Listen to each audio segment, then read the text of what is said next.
सैफ अली खान का करिश्मा से शादी न होने पर शुक्र। वजह क्या थी?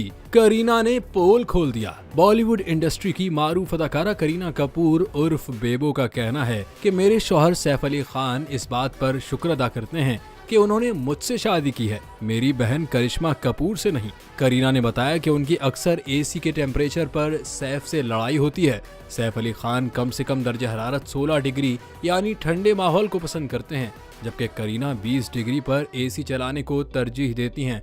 लेकिन जब करिश्मा घर आती हैं तो घर का माहौल ही तब्दील हो जाता है। करिश्मा मेरे घर आते ही एसी का दर्जा हरारत 25 पर कर देती हैं, जिस पर सैफ अली खान बहुत चिढ़ते हैं और मजाक में कहते हैं कि शुक्र है मैंने बेबू से शादी की है, लोलो यानी करिश्मा से नहीं।